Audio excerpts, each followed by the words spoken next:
Morning, everyone. Thank you so much for coming this morning on this beautiful sunshiny day. It's absolutely gorgeous out there in Spokane in October.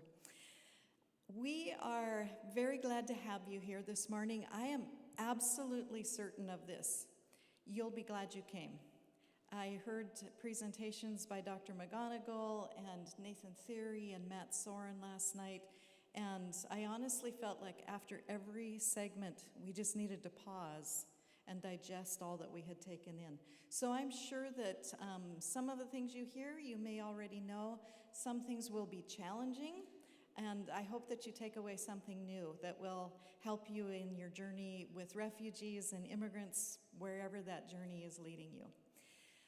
Let me begin with a little background information about World Relief. World Relief is a Christian humanitarian organization whose mission is to boldly engage the world's greatest crises in partnership with the church. This mission statement is brand new, and it emphasizes one of our core distinctives as a faith-based Christian organization that highly values partnership with the church.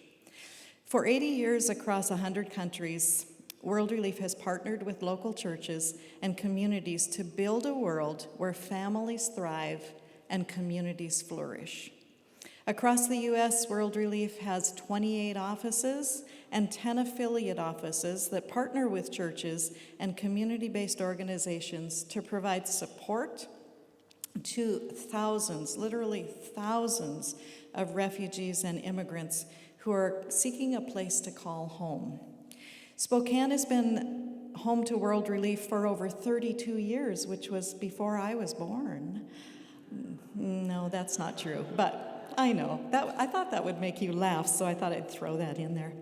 This year in March, we opened another World Relief Spokane office in Spokane Valley. Over the last fiscal year, we resettled 726 refugees, which is the largest number of people we've ever resettled. Prior to that, the most we had ever resettled was about 475. So that's more than a 50% increase, which reflects the need of people who are displaced around the world. And it also reflects to me the heart of Spokane, Washington, and Spokane Valley, Washington, to be welcoming communities to refugees and immigrants. World Relief is growing, and we're grateful for your interest and support as we continue to make Spokane and Spokane Valley a welcoming place for refugees and immigrants. We have several departments at World Relief. One of them is our initial resettlement department, and I see several of our resettlement staff with us today. If you're part of our resettlement staff, could you just raise your hand real quick? Yeah, there we go. These guys are amazing. This team welcomes people at the airport. They arrange for initial housing for them. They help them get their children into school, get any documentation in order that they need. They help them get medical services, all in the first 90 days. And if you can imagine moving from another country to the United States and having to resettle your family in 90 days, that is an overwhelming task, and really it's impossible. So that team takes care of them for the first 90 days with the support of lots of community partners, individuals, volunteers. It's not something that World Relief can do on its own. We also have an economic empowerment department, and oh yes, we do have one person from that department. Tamea's here. Thanks for coming, Tamea. The economic empowerment department helps individuals learn about employment in America. We try to teach them how to be good workers in America, which honestly, it's not that hard because most of our foreign-born refugee friends have a very solid work ethic. They came here wanting to find a great place, wanting to grow and make a better future for their kids and for themselves. The Economic Empowerment Team works with a large network of employers in Spokane and Spokane Valley to help refugees get on a path towards self-sufficiency through employment. We also have our Friendship Center.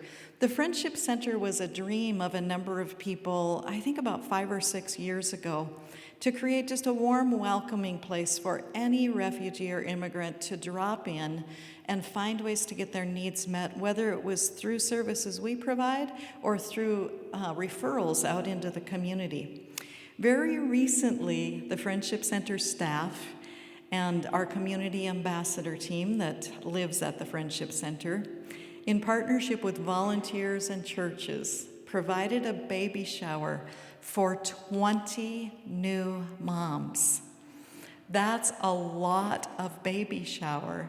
And we had just an outpouring of strollers and car seats and diapers and clothes and all kinds of things for these new mamas. And people made amazing, delicious food for that shower. So the mamas and the babies felt like they were welcome and wanted and cared for. And so if you were part of that, God bless you. Thank you for helping us with that. It was a fabulous, fabulous event. Another thing we have is our education center. And in the education center, we provide places where people can come and just learn basic skills they need to survive and thrive in the United States. So we have computer basics classes, we have financial literacy, we have conversational English, there are sewing classes, and if you're a very, very brave soul, you might want to help people learn how to drive in the United States. I admire the people that do that. I tried it once, and I don't think I've ever prayed so hard in my whole life, but we do have individuals who are trained and qualified to help with that very essential need. In the future, we have some really exciting things coming up. We are in the process of opening our immigration legal services. The last I talked to the other agencies that provide low or no cost services for refugees and immigrants, they had a waiting list of 600 plus people and are no longer taking people on the waiting list because there's just such a need. People need green cards, they maybe are on a pathway to citizenship, maybe they need to get their family reunited. So the need is very, very great, and World Relief and World Relief Spokane Valley hope to fill that gap, fill the need there. We also are building a pathway to an increased capacity for refugee mental health services. I am so excited for this because for Americans, that's such a great need. Can you imagine coming from a war-torn country or coming from persecution and the need that there would be for just basic mental health, you're okay, we've got you services. So we recently hired a licensed mental health therapist who is qualified to train people and provide supervision to people as they go through the licensing process to provide mental health services. So it is a great, great day at World Relief Spokane, and we are really excited about the future. The last thing I'll tell you is we have literally an army of volunteers that help us. And we could not help people come and find a place where they are wanted, where they are welcome, and where they feel like they belong without the many, many volunteers and churches who partner with us. So thank you so much for your part in that. And with all of that said, it is my pleasure to introduce you to Dr. Terry McGonigal. Terry had a 25-year tenure at World Relief. Well, that's kind of true because you're such a friend to World Relief. Yeah, so that's kind of true. But his day job was at Whitworth University. And Terry was the Dean of Spiritual Life for 20 years and then was the director of the Church Engagement Office for 5 years. He now lives in California with his wife Suzette, and I understand you're about to celebrate 50 years of marriage. God bless you. Can we give him a round of applause?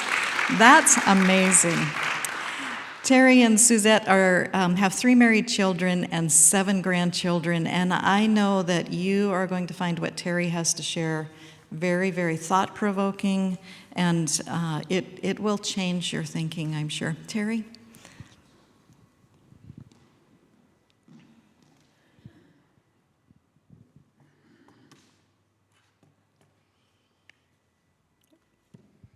Well, I want to thank World Relief and co-sponsor Office of Church Engagement for hosting this reunion this morning.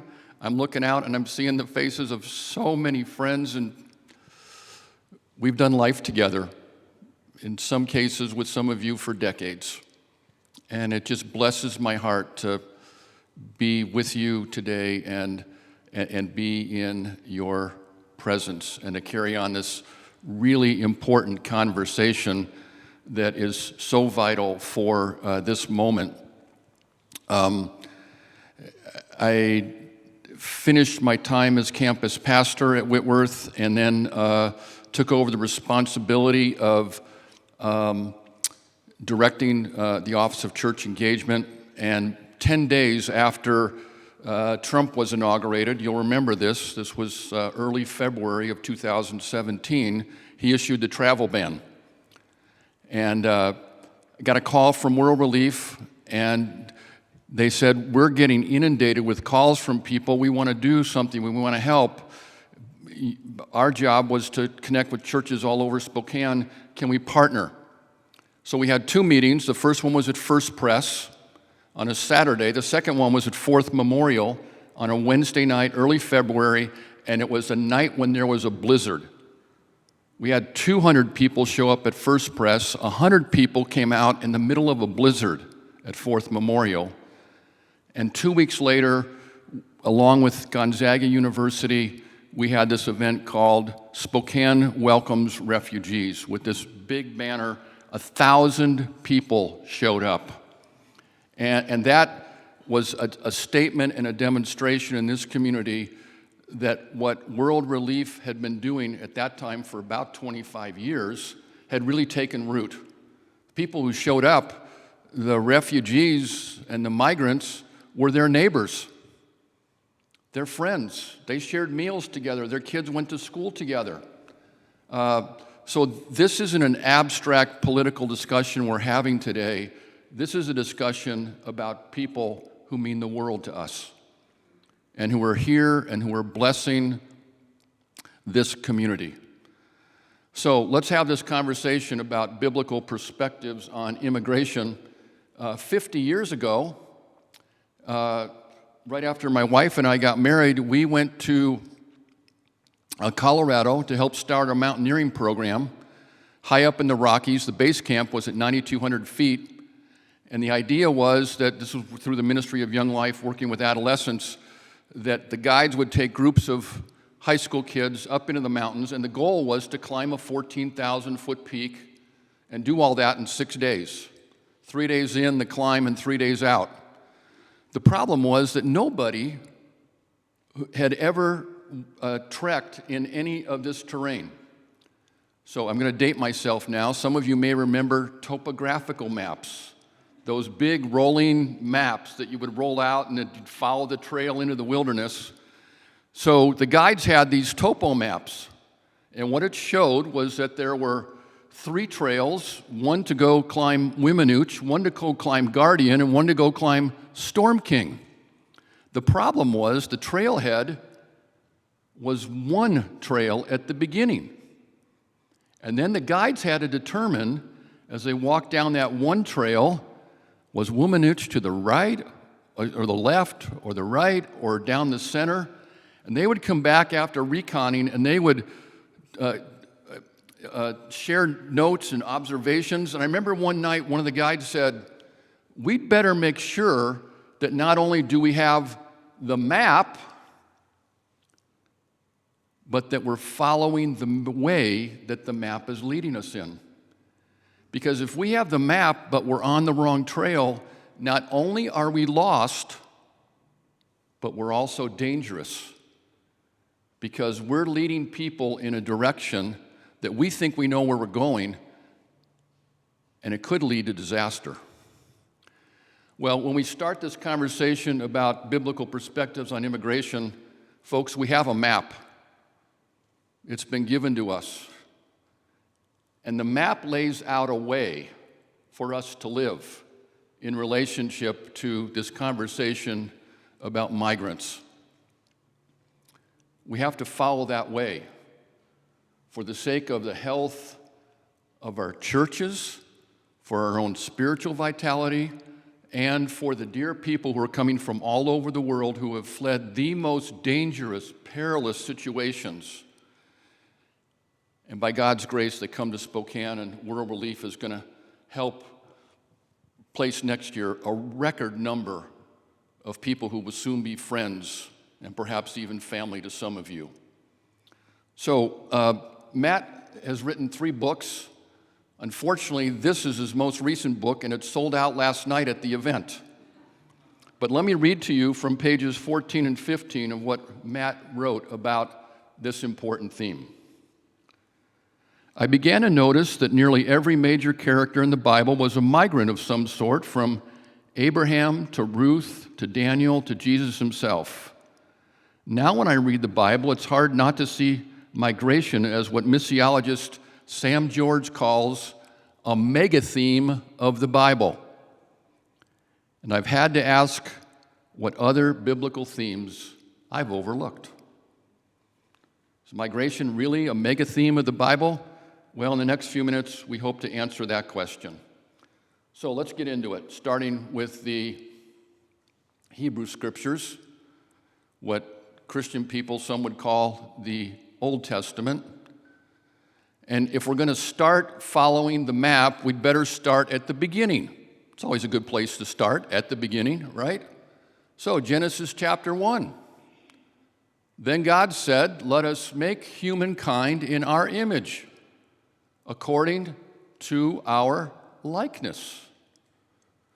In the very first chapter of the Bible, we are being given a biblical, theological, divine-ordained description of our identity. Every person who has ever lived and who ever will live is created in God's image. Now, that's not to say that we're all perfect, that we all are morally pure. We mess up and we hurt each other a lot. But our identity is that we are created, in the Latin term, in the imago Dei, the image of God. That's our human identity. So the Scriptures begin by giving us a lens of how we are to perceive each other. Fellow humans created in the image of God. And then we go a few chapters later to Genesis chapter 12, the beginning of the Abraham story. And there's 7 promises that God makes to Abraham. The 7th promise is this one: I will make you a great nation, and I will bless you, and all peoples of the earth will be blessed through you. All peoples on earth will be blessed. So we have our identity, imago Dei, and then we have God's intention. God's intention is that as the inheritors of the tradition of Abraham, we are to live in such a way that all peoples are blessed. That's our commission. That's our calling. You start to see how the way is beginning to guide us in a particular direction.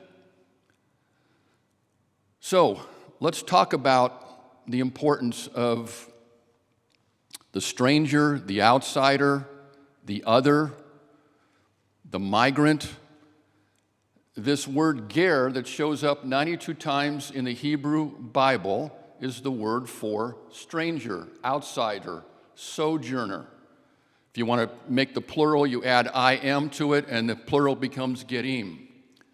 And so here's what we have in the beginning of the story. Abram refers to himself as a ger because he wandered from one particular place to another and had to interact with what the Bible calls kings. In essence, they were probably tribal overlords of particular sections of land. So the beginning of the story, the first family, the family of Abraham, they were gerim. They were wanderers. They were sojourners. Then we go to Moses, and Moses recognizes in Exodus chapter 18, when he looks back at his time in Egypt, that he also was a ger, an outsider, a stranger. And then when he has a child, in order to embed this narrative into the lineage of the family, he calls his firstborn son Gershom, the place where outsiders reside. Wow, Abraham, Moses, We're starting to get pushed in a particular way, aren't we, by the witness of the Scriptures. So, let's go to one of the most famous passages in all the Bible, the command to love your neighbor. Turns out that loving the neighbor is the equivalent of loving the ger. Leviticus chapter 19 and verse 18. Love your neighbor as yourself. Read down 15 more verses to verse 34, and here's what you find. When a ger lives with you in your land, do not mistreat him. The ger living with you must be treated as one of your native born. Love the ger as yourself, for you were Gerim in Egypt, and I am the Lord. Now, this is going to come up again when we get to the New Testament in Mark chapter 12. Love your neighbor as yourself. Verse 18 of Leviticus 19. Love the ger as yourself. Verse 34. Loving neighbor is the equivalent of loving the stranger, the outsider, the migrant. So, one of the questions that pops up throughout the Old Testament is, so who gets the benefits of the law? In other words, if the scales of justice are going to tip in a particular direction, where do they go? Let's take a look at that. So, Leviticus 24:22, for you are to have the same law for the ger and for the native born. Why? Because God says, I am the Lord. This is the way I want it. Numbers chapter 9. The community has to have the same law for you and for the ger living among you. This is a lasting ordinance for generations to come. You and the ger shall be the same before the Lord. The same laws and regulations will apply, both for you and for the ger living among you. We're going to get a little bit deeper into this as we go along. Now, we can't go directly from the Old Testament to American federal public policy. And Matt will talk a little bit about that in a few minutes. But here's the trajectory of the trail that we are to be on. And it's clear that God wants the ger to be cared for in the same way that citizens are cared for. Another indication of this is so how often this triad of people who are powerless are cared for in the Old Testament. Turns out that when we ask the question about justice from the Old Testament, justice is always tested on the fringes of society among the least powerful. So take a look at this from Deuteronomy. I am the Lord your God, the God of gods, the Lord of lords, and awesome, who shows no partiality. Hang on to that phrase. No partiality. When Peter ends up in Cornelius, the Roman centurion's house in the 10th chapter of the book of Acts, Peter quotes this passage. I now know, Peter says, that God shows no partiality. Well, Peter was a good Bible student. It was in his text, but he had to have the experience of the encounter with Cornelius to imprint what the text said into his heart. No partiality, no bribes. God defends the cause of the fatherless, the widow, and loves the ger. You are to love the Gerim, for you yourselves were Gerim in Egypt. Fear the Lord your God and serve your God. Now, there's a really important principle here, and that is when the text reminds the audience, you yourselves were Gerim in Egypt. Matt and I did an event, I was at an event that Matt did last Saturday down in Solana Beach, California, North San Diego County. And one of the questions that Matt put out to us as we're sitting in tables, there was about 150 people there, was describe what you know about the history of the migration of your own family to the United States, and it was fascinating. And of course, Matt put in the qualification, except for those of you who are First Nations. And so there we were talking about stories. One woman at our table was from Taiwan. That was her heritage. Another one from Honduras. The reality, folks, is when we ask this question, what is our heritage? We are all Gedim. And anyone who tells us different about our history, personal family history, in this nation, except for First Nations people, is lying to us. We're all Gedim. And God wants us to remember that from this text in Deuteronomy. So here's another one from one of the most difficult chapters in the entire Bible, Jeremiah chapter 7, where Jeremiah just lays out all the failures of the nation.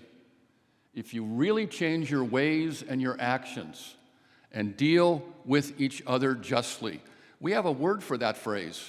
It's called repentance. Repentance isn't just changing the way we think. It's changing your ways, changing your actions so that we can deal with each other justly. If you do not oppress the ger, the fatherless, and the widow, if you do not follow other gods to your harm, then I will let you live in the land. According to Jeremiah, security for a nation is dependent upon how we treat those who are on the edges of society. Not based on the size of our military, how many chariots King David had. How are we treating those that are on the edges? That's what Jeremiah is talking about. And then in Zechariah, administer true justice, show mercy and compassion to one another. Do not oppress the widow, the fatherless, the alien. That would be the word ger. And I left that word in there because that's how often in the public policy discussions in the United States, ger are described. An alien that term basically means you don't belong. I left it in here just to prompt our attention that in fact, the prophet Zechariah is saying, oh, but the ger do belong. Do not oppress the widow and the fatherless, the alien or the poor. In your hearts, do not think evil of each other. So what did Jesus say? All evil starts inside of us? Well, Zechariah was saying that before Jesus.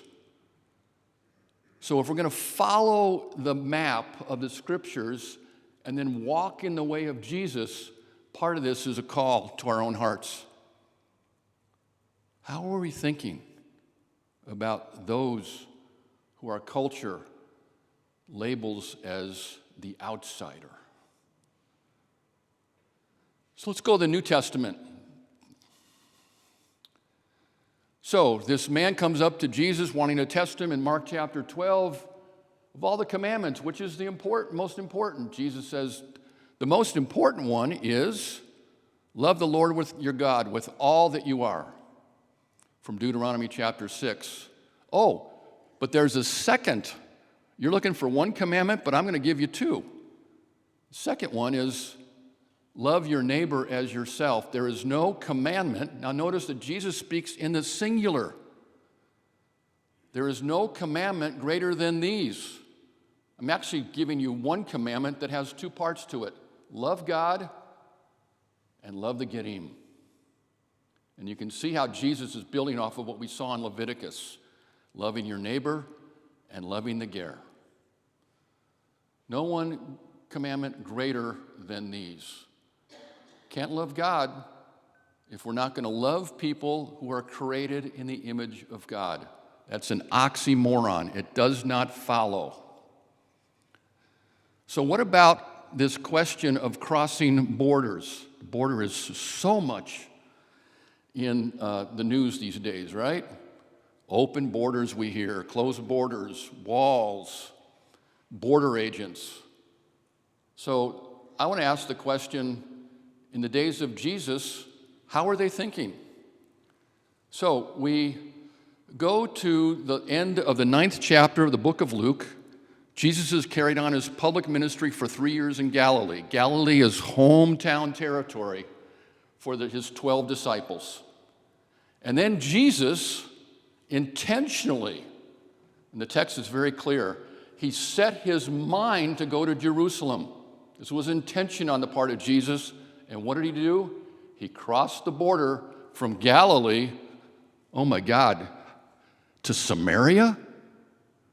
Jesus, don't you know that we have 750 years of stories about those evil, wicked Samaritans? And they've got 750 years of stories about us? That's dangerous, Jesus. We can't go there. And Jesus says, no, we're actually going to cross into Samaria. Now, as they cross, the disciples say, Jesus, how about if we call down fire upon heaven and incinerate all the inhabitants of this Samaritan village? There's a blood-chilling prayer request. When I taught this at Whitworth, I would say to students, put your heads for a moment in the position of the disciples. How are they thinking? And here's what students would tell me over and over again. Well, some of them would say, man, that's pretty arrogant. They have this deep sense of spiritual privilege, like we're God's blessed ones more than anybody else. And then somebody else would chime up, well, the reason you want privilege is so that you have power, so you can tilt the scales of justice to benefit you to the exclusion of others.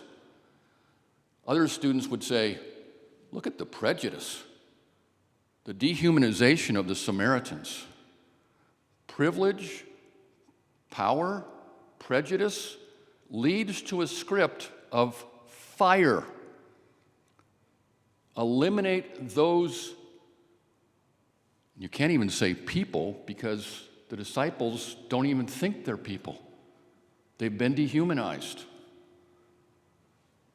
Now, what's Jesus going to do with that? Verse 56, Jesus rebuked them. This Greek word epitimao shows up whenever Jesus encounters someone in the gospel stories that is demon-possessed. Demon-possessed. Let that sit with you for a moment.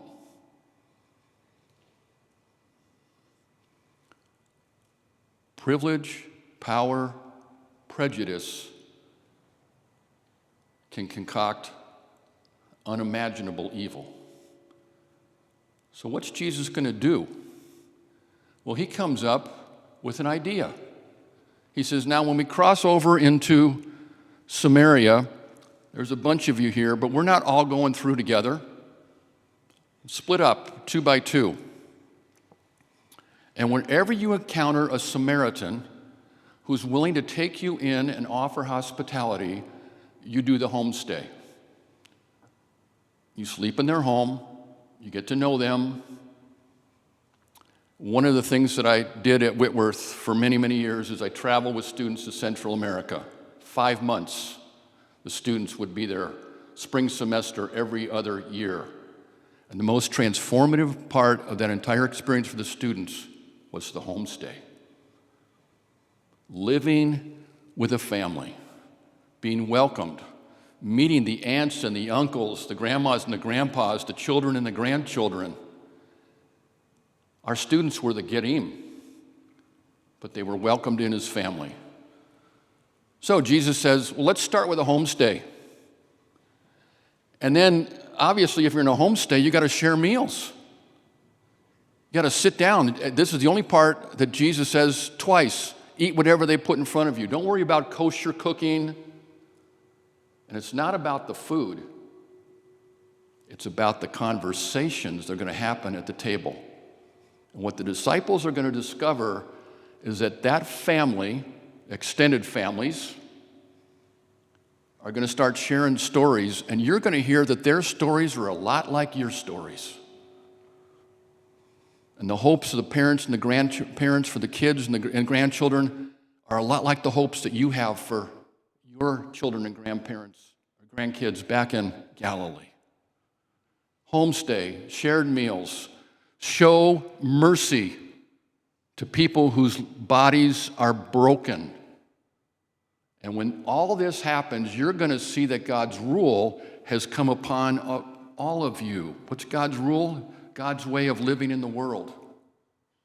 These people are going to become your friends. You have a script of fire, but I have a new script for you. Jesus says, the script is peace. Hebrew word shalom, which shows up 550 times, as often as the word love. There's your script. So we'll skip over the prodigal son. And now I just want to bring this to a conclusion with Matthew 25. Where's Jesus? We're told in Matthew 25, when you do it to the least of these, you do it to me. Matt and I were part of a journey. Some of the people are in the room where we traveled to the border, Tijuana, or the San Ysidro-Tijuana border crossing in October 2019. And while we were there, over on the Tijuana side, we met a mom with 3 children who had fled her village because the cartel was coming, and they wanted to get all the adolescent boys to join the cartel, not by choice, but by force. And if you refused, you'd be killed. Mom introduced us to the 2 older kids, and then she said, and here's my youngest son. His name is Jesus. Jesus. Here we were on the border, and we met Jesus. Matthew 25. That's the situation of people who are on the border in Mexico right now, in the most crossed border crossing anywhere in the world. Jesus is there.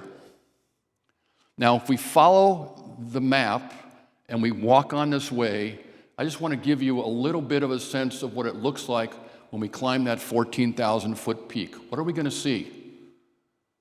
We're going to see a great multitude.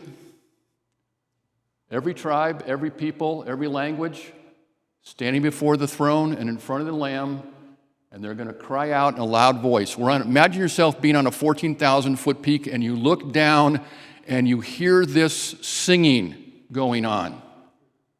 And here's what they're singing.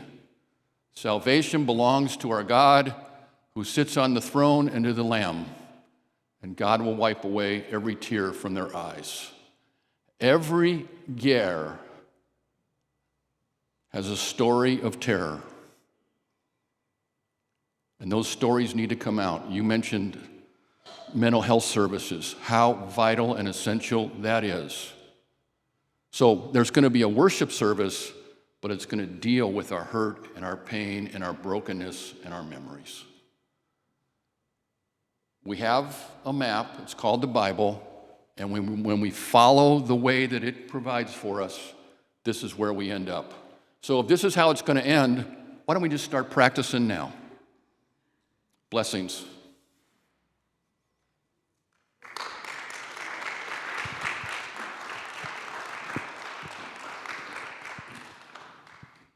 Thank you, Dr. Terry. That was amazing. I could sit for a couple of hours and just digest that.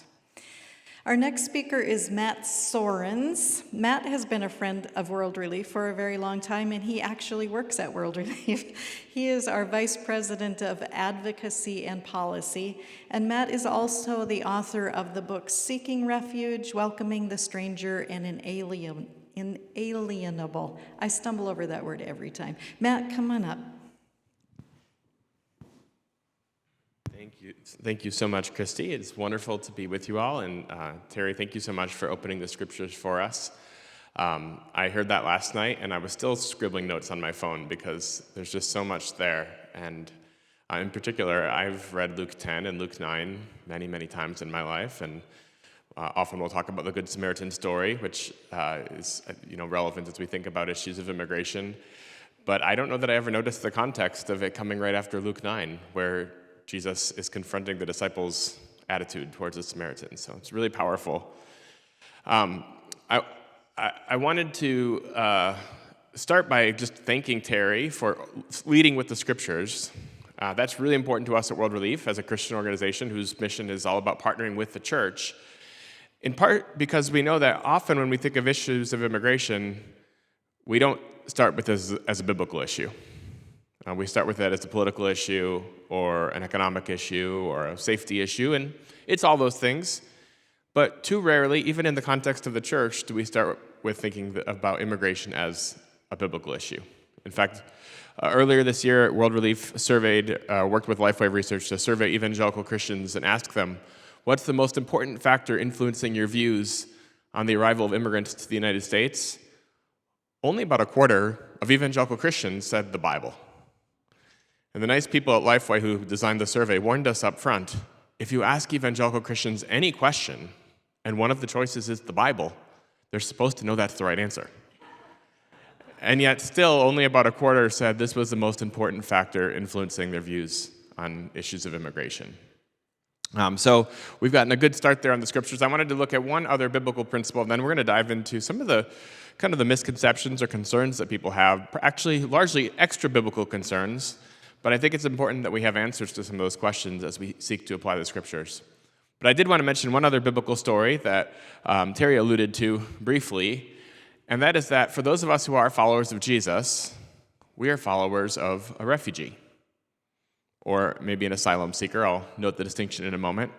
But the picture you see there is my daughter Zipporah. This was several years ago, and like many of you, we have a nativity set that we pull out of the basement after Thanksgiving.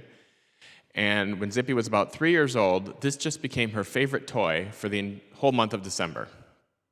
And she would act out the Christmas story as we had read it to her in the storybook Bible, with Mary and Joseph going from Nazareth to Bethlehem, and then they're in the stable, and there's the cute little animals, and then there's shepherds and angels and wise men.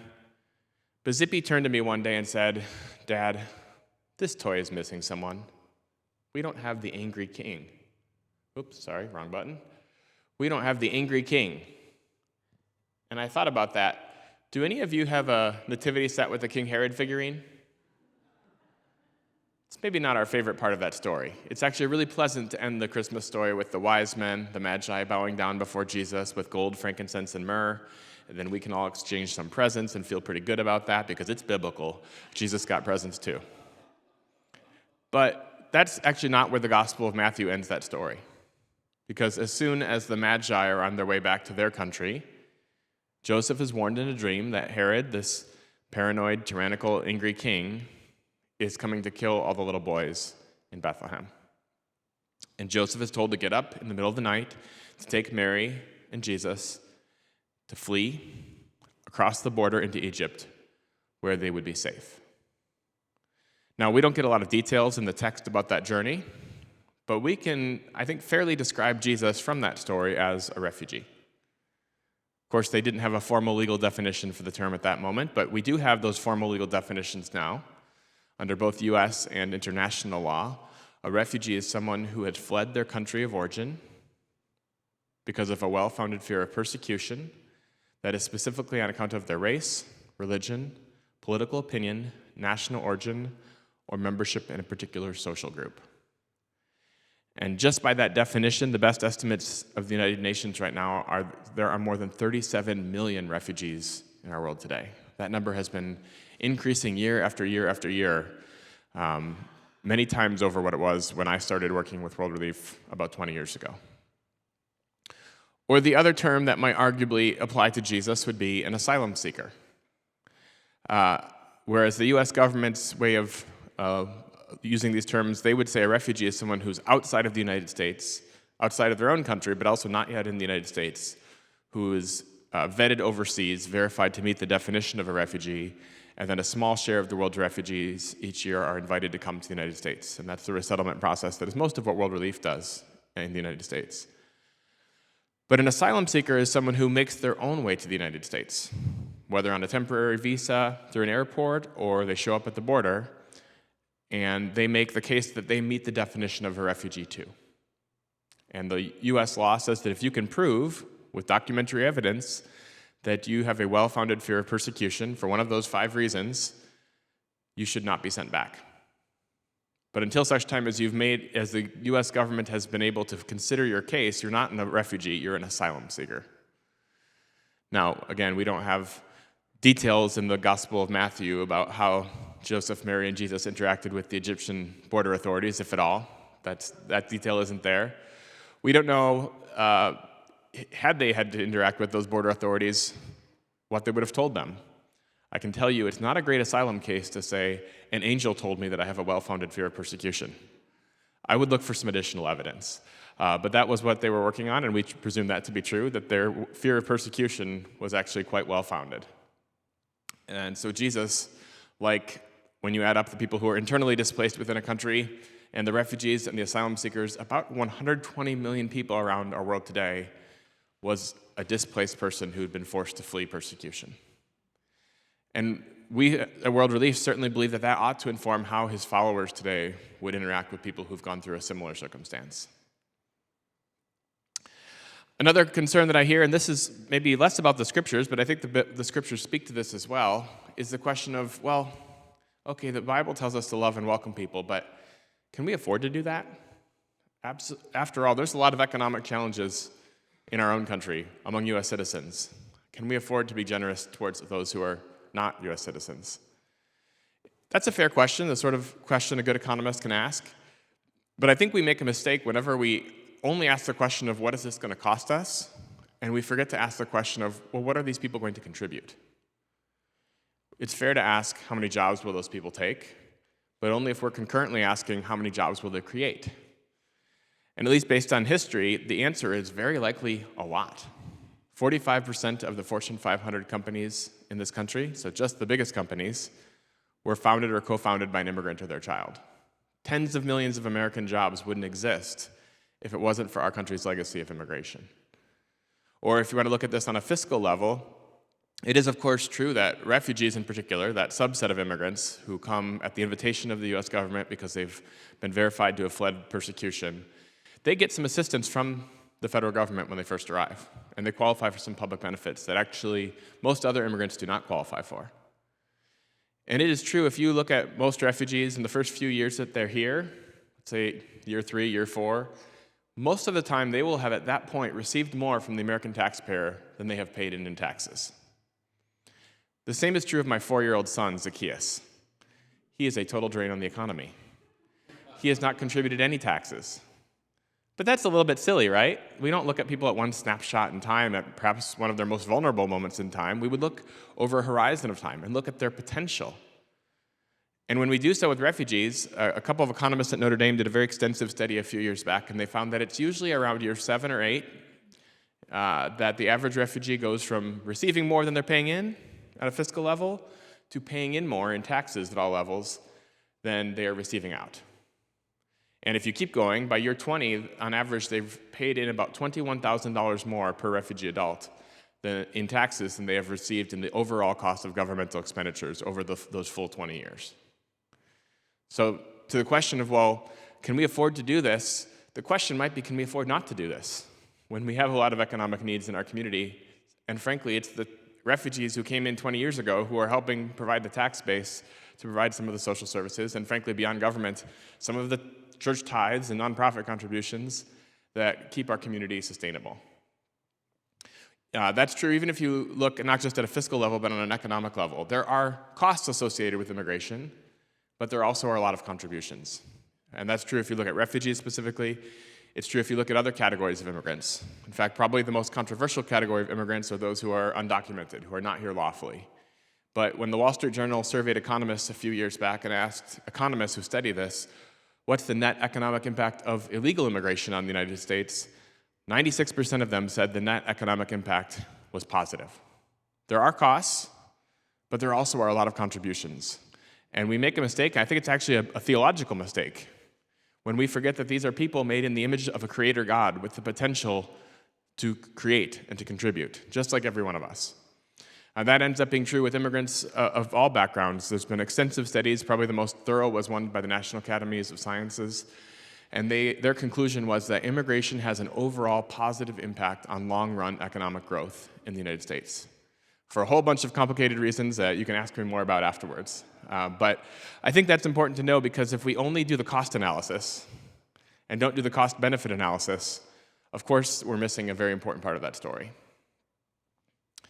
Now, another concern that we sometimes hear, and I think especially this started around 2015, 2016, when the refugees who were most in the news were Syrian refugees, most of whom were Muslims, is we get the question of, well, how do we know that refugees aren't Islamist terrorists? How can we be sure that the people fleeing from terrorism are the people coming in and not the people perpetuating terrorism and persecution? And that is a very good question. And the good news is there's a very good answer. In fact, our government doesn't do everything well, but one thing our government has done very effectively is to establish a very thorough vetting process for the refugee admissions program.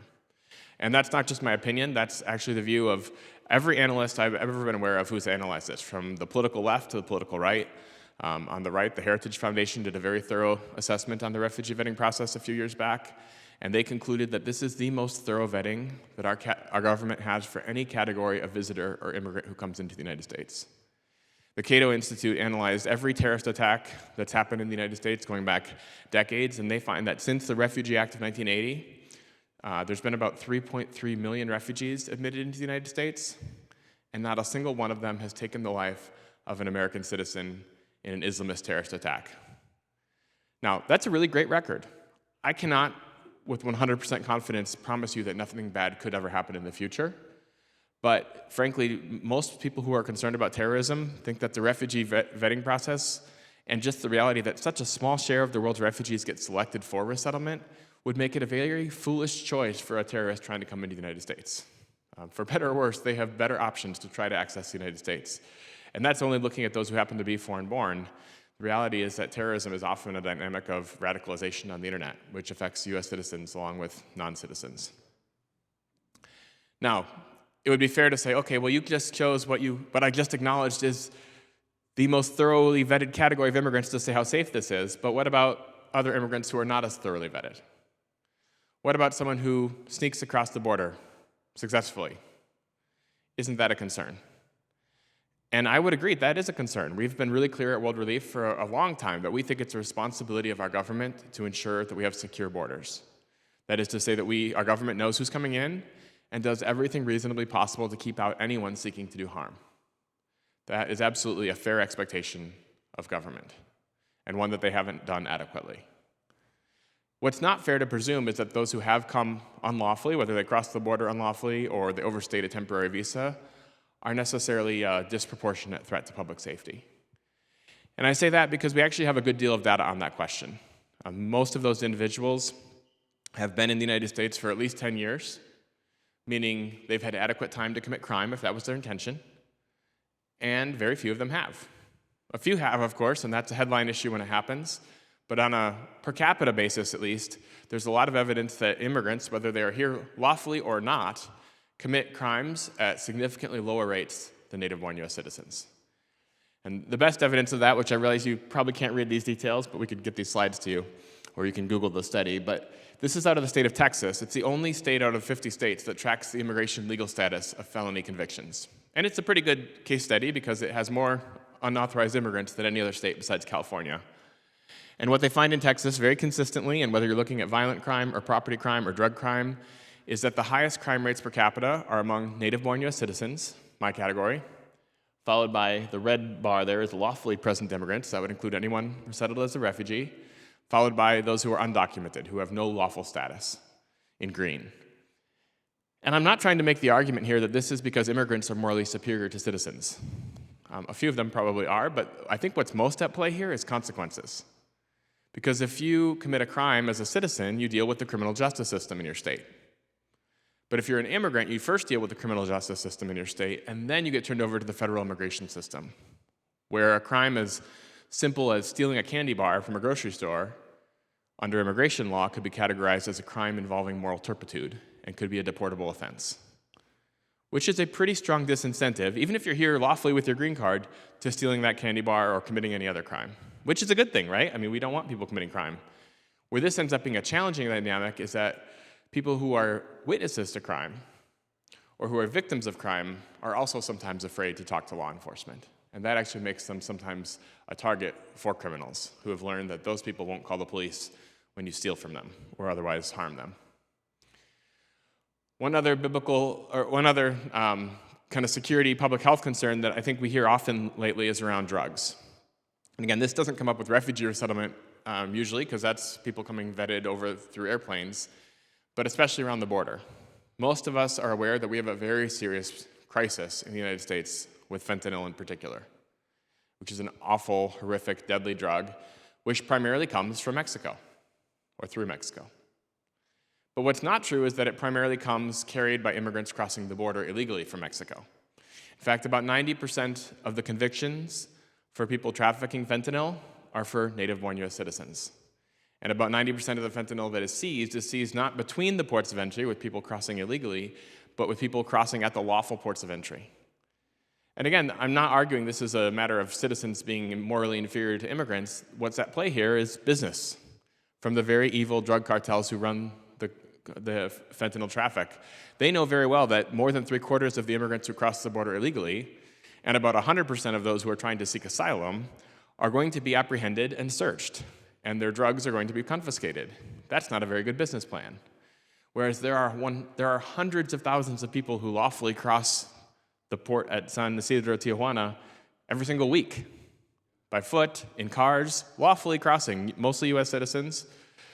And I don't know, I've crossed that border many times. I've never been physically searched. I'm not inviting that if anyone's listening. I'm also not carrying drugs. I don't want to be physically searched, but it is very difficult to know how to solve that problem.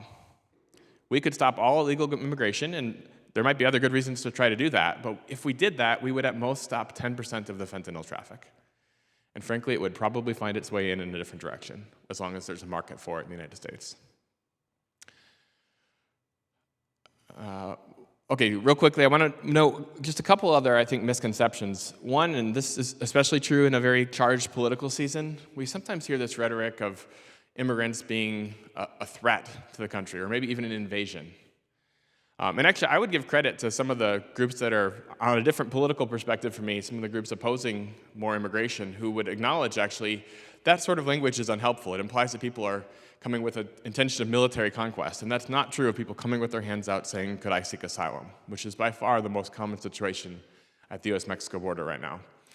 But I think as Christians, we also have to take another perspective, which is, what if immigration, rather than a threat or a problem, represents an opportunity, including for spiritual revival? Tim Tennant, who's just retired as the president of Asbury Seminary, says this. He says, 86% of the immigrant population in North America are likely to either be Christians or become Christians. It's far above the national average. The immigrant population actually presents the greatest hope for Christian renewal in North America. We shouldn't see this as something that threatens us. We should see this as a wonderful opportunity. I think a lot of Americans have missed the reality that if you look at the countries that immigrants are primarily coming from, they, in most cases, are significantly more Christian at this point than the United States is. In fact, some of the folks who are coming as refugees or as asylum seekers are fleeing persecution on account of their religion. And the religion that gets more people in trouble than any other in the United States today is actually Christianity. When we restrict refugee resettlement, that impacts persecuted Christians along with those of other faiths. So this chart, which I updated this morning from when we presented this last night, this is actually, don't put this on the internet yet because it's not out till Monday. But this is a report that World Relief has done with Open Doors US, looking at the number of Christian refugees from the 50 countries where Christians face the most severe persecution in the world. Countries you'd probably expect, like Afghanistan, Iraq, Syria, Iran, Burma. You'll notice that the numbers hit a high point in 2016, 32,000. They declined dramatically, almost a 90% reduction by 2020, as refugee admissions overall were restricted. And then it took quite a few years to rebound, but as of last 2 weeks ago, there was about 29,500 Christian refugees from those 50 countries. So That's in large part thanks to the really hard work of folks like our colleagues at World Relief Spokane, who resettled more than 700 refugees just in the last year, and our colleagues around the country and other peer organizations doing similar work. That's really good news for the persecuted church and for those persecuted as other religious minorities as well. And I think it's important for the American church to recognize that if we care about the persecuted church, we ought to stand for a robust refugee resettlement program. The last point I would make, though, is some people would say, okay, well, we're okay with the persecuted Christians, but we're not sure we want people of other religious traditions coming here. For some Christians, they would say, well, that's actually a problem for the United States. But our view at World Relief is this is actually an incredible opportunity for the church. Most of us are very familiar with the Great Commission, Jesus' instructions on his way, ascending into heaven, to go and make disciples of all nations. And we can and should do that by sending people to the nations, but we've missed something really profound if we don't notice that God in his sovereignty has sent all of those nations to the United States, to a context where we are blessed with religious freedom, meaning that we are free to share our faith, and people are free to receive that or to reject it. And to be really clear, we're really strong advocates for that religious freedom at World Relief. We don't want to do proselytism where we're tricking someone into following Jesus or saying we'll serve you, but only if you pray this prayer of conversion. And we stay really far away from that, but that doesn't mean that we don't do evangelism, which is an open invitation to a relationship with Christ. And very often that's going to happen in response to a question. When it's a team from a local church who welcomes a family at the airport and loves them as their neighbors over time, which if you look at that Good Samaritan story in Luke 10, we would be called to do whether they would ever share our faith or not. We don't see any hint in Luke 10 that there was this love for the man beaten up on the side of the road after he agreed to convert to the Samaritan religion. But when we're faithful to that part, it's quite common that sooner or later there's the question of why? Why do you love us so much? And we get to, as 1 Peter 3 says, to be ready to give an answer to everyone who asks you for the reason for the hope that is within you, and to do so with gentleness and respect. I'm going to skip to one last slide I want to end on. I like to end on this quote. This is actually from President Reagan in 1989, in his farewell address to the nation. He says this: "I've thought a bit of the shining city upon a hill. In my mind, it was a tall, proud city built on rocks, stronger than oceans, wind-swept, God-blessed, and teeming with people of all kinds living in harmony and peace. And if there had to be city walls, the walls had doors, and the doors were open to anyone with the will and the heart to get here." Now, that's always been kind of inspiring to me. That's roughly the sort of immigration policy I would like to see. Yes, let's have secure borders, but also let's have open doors. Let's have ways to access legal immigration. But I do also need to quibble a little bit with President Reagan, which is a little unfair because he's not around to defend himself. But he uses that phrase, a shining city upon a hill, and he cites it to John Winthrop, the early Puritan colonist. And it's true that Winthrop used that phrase, and he used it to describe a colony that would become part of the United States of America. But that's not the original source for that phrase. Well, you know our Bibles, that phrase comes from Matthew chapter 5. And Jesus is talking, very importantly, not to the United States of America, but to his disciples, to the church in its earliest form. And this is what Jesus says: "You are the light of the world. A city set on a hill cannot be hidden, nor do people light a lamp and put it under a basket, but on a stand, and it gives light to all in the house. In the same way, let your light shine before others, so that they may see your good works and give glory to your Father who's in heaven." Sisters and brothers, there are more than 100 million people around our world today who've been forced from their homes. And a very small share of them will end up in Spokane, Washington, and Spokane Valley, Washington. Most of them will not end up in the United States at all. Many of them are brothers and sisters in Christ, persecuted for their faith. Many others know almost nothing of who Jesus is. But they're going to form opinions about Jesus based on the response of people who profess to follow Jesus in the United States and in Europe and in Africa and in Latin America and all over the world. And my prayer is that that response would not be a response of hostility or fear or even apathy, but a response of love and welcome and of advocacy, of hospitality in its truest form, of loving strangers, loving the Ger. And that as we do so, people would see our good deeds and give glory to our Father who's in heaven. So I will close with that. And Christy, you want to come back? Thank you, Matt. I had an experience earlier this week that really puts flesh to what Matt is talking about. In the early morning hours of, can't even remember what day it was, I think it was Wednesday, my husband experienced a medical crisis, which means I experienced a medical crisis.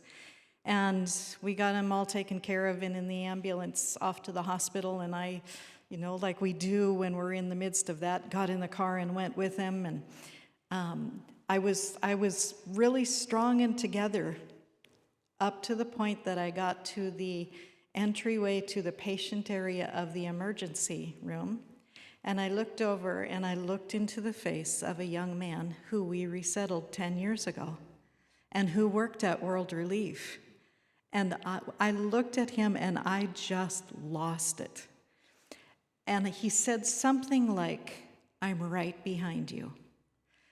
He followed me into the room where my husband was, and he put his arm around me and hugged me like I've never been hugged before, and he put his hand on my husband and he prayed like I've never heard someone pray before.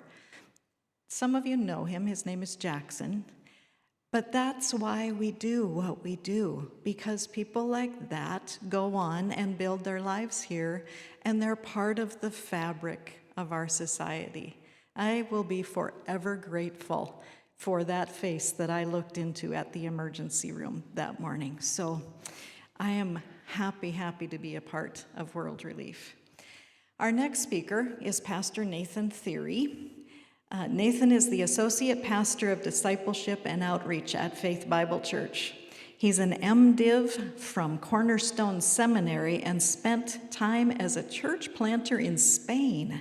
That's amazing. Were you a refugee there, Nathan? No.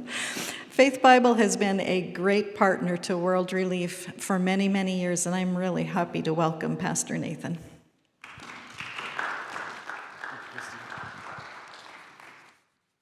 Thanks, Christy. It's a joy to be here with you. Just thinking about why do we want to serve refugees and immigrants? Why do we want to love them? What's the benefit to us as the church? And I know I'm talking to the choir, so to speak. Most of you are here because you love serving refugees and immigrants. But my prayer is that as we've heard what Dr. McGonigal shared, as we've heard what Matt has shared, that we would be encouraged as to why we should give our lives to Christ for this cause. I'm a parent of let's say 5 kids. The number changes from time to time. It's a long story, but and we always tell our kids, as I'm sure you did, there's a blessing in obedience. It's good to obey. It's good to obey your parents. And we think about why should we love the refugees and immigrants who come to our city? We want to obey Jesus. He's our Lord. We've seen so much from what Dr. McGonigal shared, from what Matt shared. We see it in Scripture. Christ is calling us to make disciples of all the nations, to love the Ger, the stranger among us. And we get to obey him by doing this. And it's good for us to obey. It's good for us to follow Christ as our Lord. This is who we are. We are a people who obey our Lord, who love him, who want to serve him. And so we do this, first of all, because of Christ. Yes, we want to love our neighbor. We see them, the image of God, and we want to care for them. But first of all, we're responding to Jesus, who loved us when we didn't love him. And so we obey him. Like the Moravians of the middle of the last millennia said as they went out on their missionary journeys, may the Lamb who was slain receive the reward of his suffering. Jesus deserves this obedience from us. To our refugee and immigrant friends, to the other neighbors among us, to those who are different from us, who are difficult to love, those who God has given to us to love him. And as we do that, as we trust and obey Jesus, we get to know him. What a benefit that we get to know Christ. If you, like me, know Jesus by his grace, because of his blood that he shed, you know that knowing him is the best thing in life. There's nothing better than knowing him. And what better way to know Christ than to do things with him, right? If you want to get to know somebody better, you spend time together. You do things together. What is Christ doing right now? He's building his church. He's welcoming the stranger. He's saying, you're welcome, and you're welcome, and you're welcome. No matter where you're coming from, no matter how you've sinned against God, he's welcoming people into his kingdom. What does Jesus say in Matthew 16? I'm building my church, and the gates of hell will not stop me. Jesus is building his church. It's an offensive thing. Not offensive in a military sense, but in a going out. We're going out, we're being sent out with a mission to love people who are not like us, but who, like us, are strangers and aliens, who need the grace of God, just like we do. And some of them already have found the grace of God, and we're going to learn from them how to trust God's grace. And so it's a wonderful blessing for us to know Christ as we serve refugees and immigrants among us. And how can we combat that spiritual pride, that spiritual power, prejudice, privilege, partiality that Dr. McGonigal was talking about? How do we combat that? Yes, we need to read about it in Scripture, that's something we should put to death, but by practically loving and serving together our neighbor, we're going to be fighting those things and overcoming that by God's grace. He's going to transform us. We're going to fellowship with Christ and become like him. What did Jesus say to those who wanted to follow him? Follow me and it'll be really easy. Everyone will like you. Your life will always be comfortable. Is that what Jesus said? No, he said, follow me. Take up your cross. Not a euphemism, not a metaphor, right? Really, like take up your cross. Deny yourself. In loving and serving others, whether it's your kids, your neighbors, your coworkers, your refugee and immigrant friends, it's not convenient, right? It's not just the easy thing to do. It's convenient to watch Netflix. It's not good for you, but it's convenient. Loving and serving your friends, our neighbors who are coming to our city, it's sometimes inconvenient, but what a blessing. The joy of knowing Christ, of fellowshipping with him, of obeying him is rich. Like Dr. McGonigal said, we're serving Jesus. We get to actually serve him. How do we clothe Jesus? How do we feed Jesus? How do we teach Jesus how to use the bus in Spokane? How do we teach Jesus how to shop at Winco? How do we be Jesus' friend? As you love the least of these, you get to do that to Christ. What a privilege that we get to serve Christ himself as we serve the least of these among us. And we serve with him. He's not left us alone. What did he say in the Great Commission? He said, I'm with you always. He who has all authority in heaven and earth and calls us to make disciples of all the nations, he says, I'm with you. He's with us to empower us to do the hard things, to sacrifice, to really get more than we give, right? What did Jesus say? It's more blessed to give than to receive. You know, as you give out that one cookie that you have, you end up with a lot more cookies in God's economy. It's a blessing. Like Matthew described it in an economic sense, it's true spiritually, the joy, the strength from that. I just want to share briefly our journey as a church. We've been blessed to get to be involved with refugees and immigrants for a long time, and I pray and hope that many of you have as well.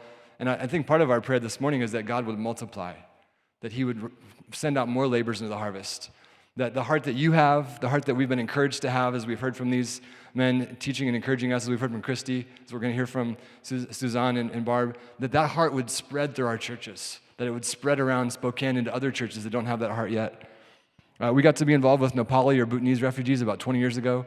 They came and were fellowshipping with us. At first, we were welcoming them at the airport and helping them learn English, helping them get settled, get clothing and apartments and stuff, and working with Road Relief. And it was a great joy for us. And so on Sunday morning, Faith Bible Church got a lot more diverse about 20 years ago. And it was a beautiful thing. It's been so good for us to learn from them how to worship Jesus, how to love each other, to learn from their culture. Now they're their own separate congregation. They meet on Saturday nights. So we have a sister church that we can partner with. What a joy. I hope and pray that there will be dozens of sister churches that get raised up in this city from people from different nations.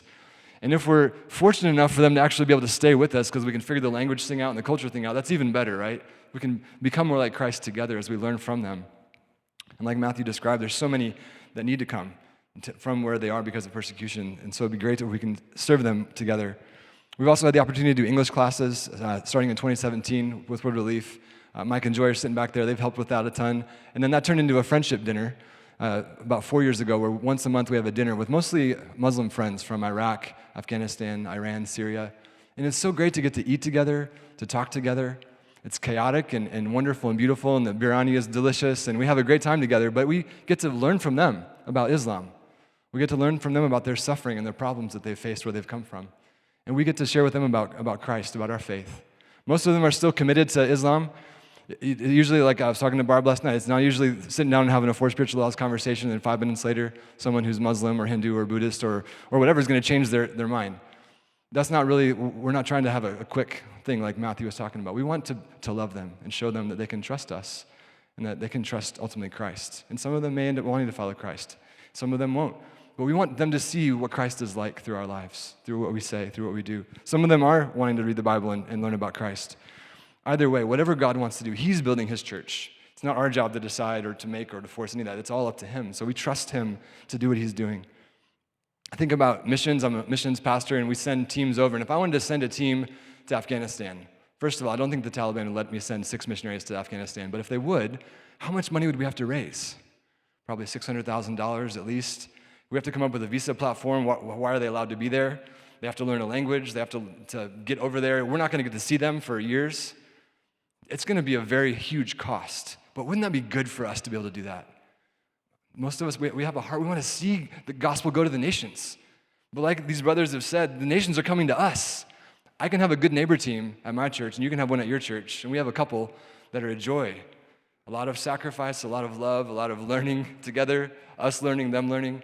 You can send a team of 6 people to your Afghani neighbor in Airway Heights or in Spokane Valley or in West Central and love them and serve them and learn from them. And they can learn from you, and we can work together, and we can share Christ with them through our actions and our deeds and our words. Such a great opportunity.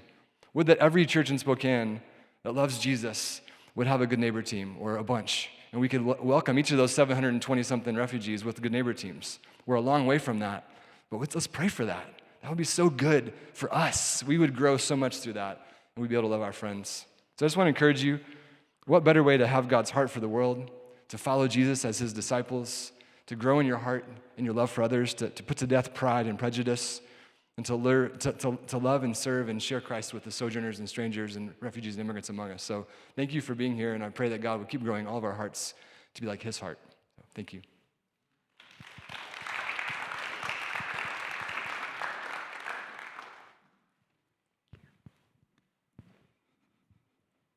Suzanne, do you want to come up here with me?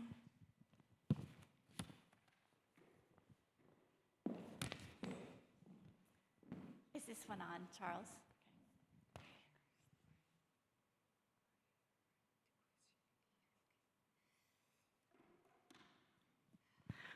Well, what a rich time we've had together, and we have saved the best for last. So this is Suzanne. She's a good friend of mine, and she is going to tell us a little bit about what it was like for her to flee Iran.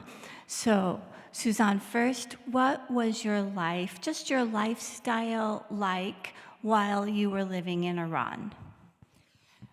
Good morning, friends. My name is Susan. I'm from Iran, and in Iran, I have a good life and everything I have in Iran. You know, I have a business, and also my husband, very big businessman there.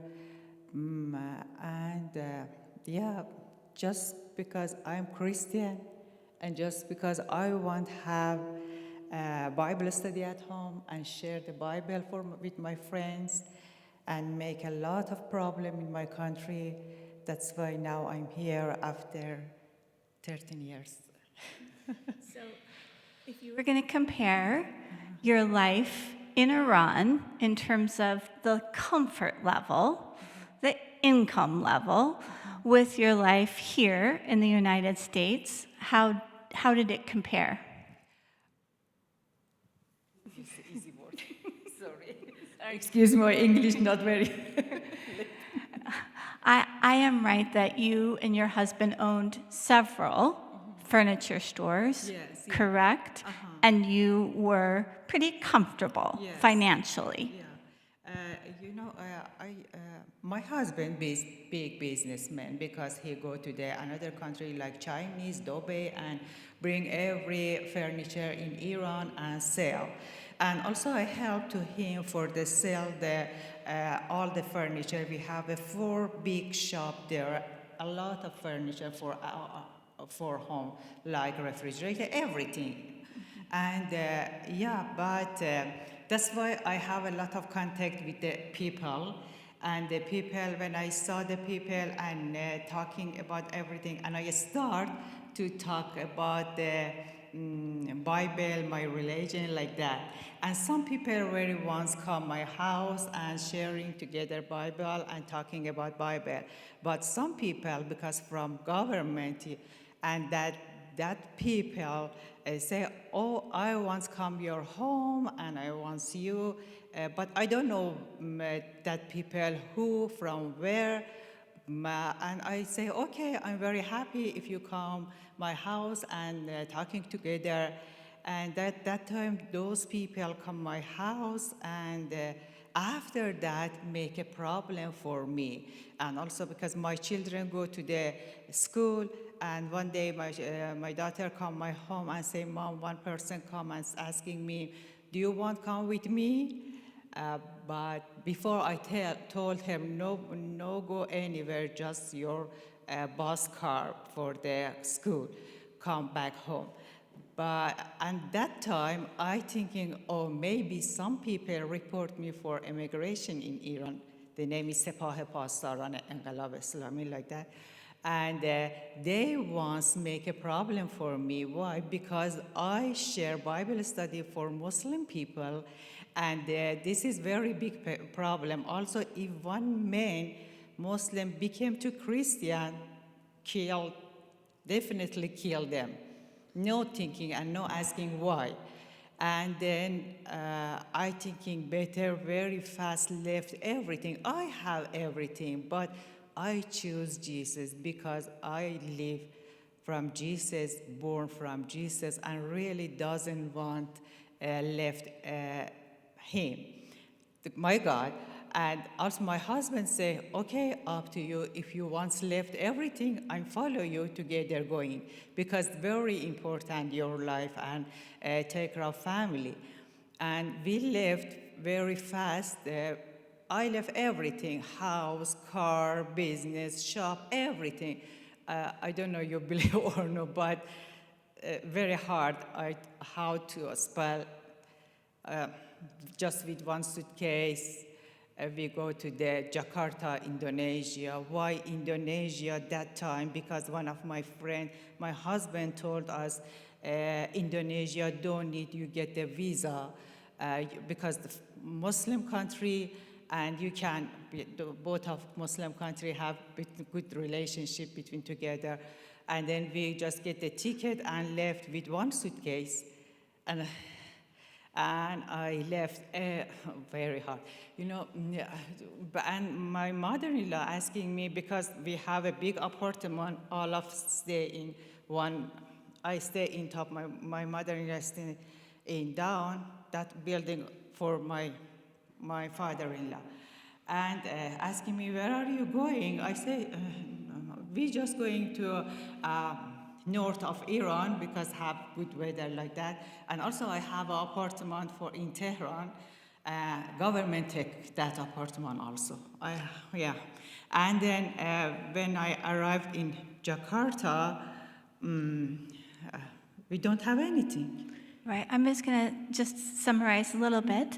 So because you were holding this Bible study in your home, and then someone found out, and you felt like you were being spied upon, and that you were in danger. Because to be a Christian in Iran and to be proselytizing or telling other people about that, evangelizing, was not okay. Yes. Okay. Yeah, because the government looking for some people Christian, if talking about Bible for another Muslim people, of course, definitely take them and put the jail. And we don't know after that what happened for them. And nobody can asking why, what. So you fled with very little, leaving everything behind, your comfortable life behind, and you went to Indonesia. Unfortunately, while Indonesia was easy to get into, you were stateless, right? What was that like? In Indonesia, because in Indonesia, I thought because that time we don't need waiting for visa, because I must very fast left Iran. And we just get the ticket and go there. And when I go there, I looking, okay, what can I do now? The language different, weather different, food different, everything different. And that time very hard for us. And I don't have any money because on my account bank in the government closed that account bank. I cannot get too much money. But me very believe Jesus, because before we left Iran, I just pray and asking God, please you help me. I believe you, and I left everything just for you, because I know you have a plan for me. You know, now I very understand which plan he have for me, you know. That time just I pray and asking and follow him, just that. But excuse me, I use the word Persian. And after that, when I come to Indonesia, my life started very hard, but I never give up. I just follow to find the church first. And I find the GBI Cambodia church and Pastor Yonki in Indonesia, in Depok, near the Jakarta. Not in Jakarta because Jakarta very expensive. And then I go to the Depok in the GBI Cambodia church, and Pastor Yonki very helped me and say, okay, Susan, you can give one room in here, just one room, not house, just one room and one bathroom for 4 persons, me, my husband, and 2 children. And because Indonesia also poor country, right? And then I stay for that. First, we go to the camp because I registered in UNHCR. After that, I have contact with the church and go to the church and just pray, just asking God. This GBI Cambodia, my church. This is my room. Behind my room, we have one prayer garden. You know, now I have everything because just follow Jesus, right? And then just asking him. But 12 years I waiting for UNHCR answer me and accept me. In Indonesia, I don't have car, I don't have house, I don't have food, I don't have money for pay electricity. Because weather in Indonesia very hot and you want to use the AC. So Indonesia doesn't recognize the Refugee Act of 1951, so people who are there are stateless. They are not allowed to work, they are not allowed to go to school, and it's even difficult to use the hospital system. We are unfortunately out of time, but Suzanne's story is actually on our website, so you can check it there. And I just want to finish, Suzanne, with, so you were in Indonesia for 11 years? For 12 years. 12 years. After 12 years, and then the embassy, US, accept us, and then we move in here, but I don't know, just send me email, you can, after medical checkup, everything, and they send me, okay, you can go to the Washington, Spokane. I say, okay, Washington, D.C., Washington, I don't know, Washington, Spokane, where, Spokane, and I Google map. And because every time I ask God, please you choose me, which country, which state, which city, which country, which city. And then when I come here, 2 guys, the Layton stay, Layton come my house, the first officer manager will come my house, come my Imperial. They come to airport and bring me to Imperial and from Wordelief. Wordelief very help us to find house, everything. And then the first question asking, Layton, please say me, where's church? Because if I have church, if I go to church, I have everything. Because really I know God there and I pray, and now I have everything from God, you know. That's why before we come to the US, I pray, God told me, believe me, God told me one guy's woman come and pick up you, Layton. And Layton invited you. From Wordelief, come and help us to that time we don't know, when just every time just I trust, asking God, and God answered me, and I trust him.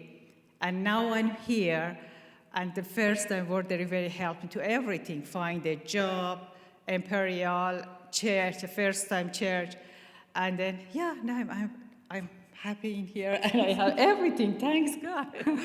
Thank you, Suzanne. Thank you so much. Sorry, I cannot English. I have a lot of story, but yes, I would love to tell you more. sorry, we don't have any time. Thank you. So Suzanne arrived, I believe, on a Thursday and was in church on Sunday. So we're so glad she's here. So World Relief, you've heard it all, is all about the Great Commandment and the Great Commission. Love the stranger in word and deed and tell him about Jesus. God has brought the world to us. This year alone, he brought 726 people from Afghanistan, Ukraine, Russia, the Democratic Republic of Congo, Colombia, Venezuela, Sudan, Vietnam, and more. I have heard their stories of hiding from bombs, of soldiers occupying their homes, of traveling for days without food, of decades lived in refugee camps. And what I'd like to ask you is if you would partner with us to welcome these people who have undergone so much. In his book, The Sea Prayer, Khaled Hosseini writes, "I have heard it said, we are the uninvited. We are the unwelcome. We should take our misfortune elsewhere." Think about the impact of those words on a person's soul. What if we could change the script? Right now, I'd like you to pull out the card that you were given when you came in, and I'd like for you to write in your name and contact info. I especially want you to write your phone number because I'm going to call you next week, and I'm going to ask you what you thought about today. Did you learn anything new? Were any questions raised for you? So please give me your phone number so I can call you, okay? I also want to ask you to think about giving of your time, your talent, and your treasure. While World Relief does contract with the government to welcome and resettle people, the contract funds do not go the distance. Those dollars take care of the bare bones basics for 90 days, but it's taking most of our clients 5 months to find a job. So we contract for those 90 days. We're taking care of all those basic essentials, but it's taking someone 5 months, another 2 months to find a job. So we need you to help us fill that gap. Next year, we have agreed to welcome 750 people. In order to do that well, providing the wraparound services necessary for them to rebuild their lives, we need an additional $6 a day per client. That's $42 a week, $180 a month. Can you commit to giving one new arrival the additional support they need to launch into self-sufficiency? The QR code on the screen will take you to our giving page. We really need you to step in and help us build a community of welcome. Let's make everyone feel like they are the invited, the wanted, the welcome. Thank you so much for coming today. Matt has agreed to sign books in the back, so if you would like a book, they're just $10 each, and Matt will be there back there to sign your book. And if you have any questions, feel free to mingle, and I think the treats are still out there, so feel free to ask any of us who are speaking today questions that you might have. Thank you again for coming.